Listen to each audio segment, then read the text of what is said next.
This is just a quick video to demonstrate the 70mai A800's low light image quality at night. I really wanted to do this in 4K, but my software can't handle H.265 or 4K. So this is the highest H.264 resolution, which is 1080p.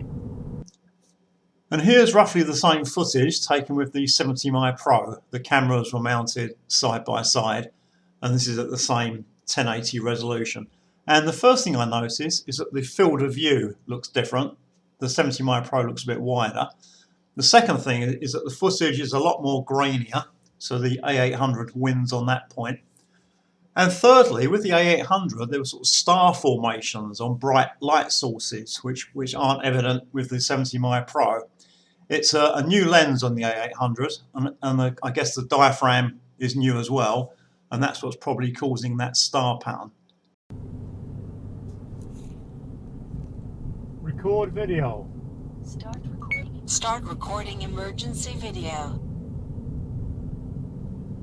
I really like the voice control on the 70mai Pro because if I want to record an emergency video or take a still photo, I don't need to take my eyes off the road. With the A800, I was having to feel around for the right button to press to record the emergency video.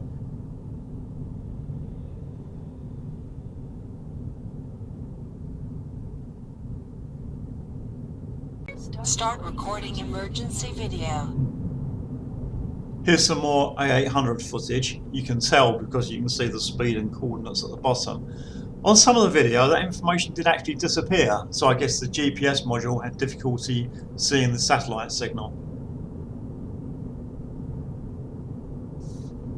In addition to the star patterns, there's also quite a lot of flare. You can see that on some of the lampposts and also from the tail lights of the cars in front. I wasn't using a filter. If you've watched my previous video, you know I'm not a great fan of using circular polarizing filters on dash cams because they can cause almost a two-stop loss of light. Record video. Start recording emergency video. Unable to perform this operation. Polarizing filters can be very useful for cutting out reflections during the daytime when it's very bright, but I don't want to get into a situation where I'm having to put on a filter during the daytime and then take it off at night. That's just too much hassle.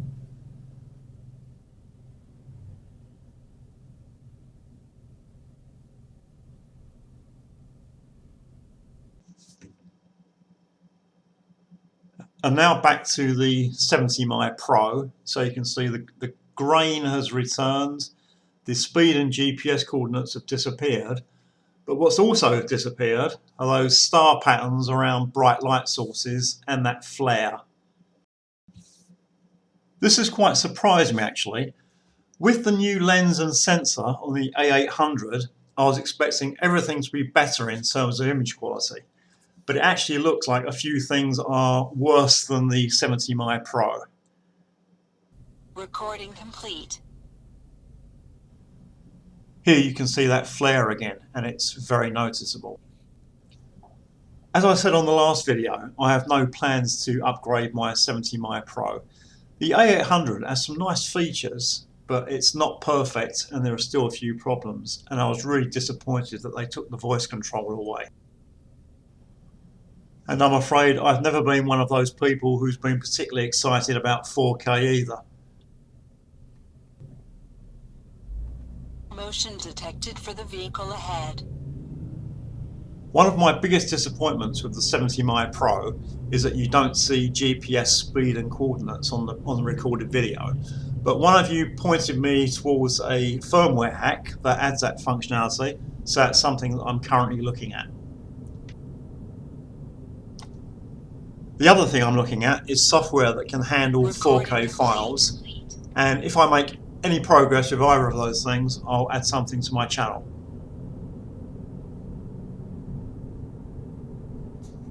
Record video. Start recording emergency video. If you have any comments or questions, please leave them below. As ever, thanks for watching, and hopefully there'll be more videos very soon. Be aware of the vehicle ahead.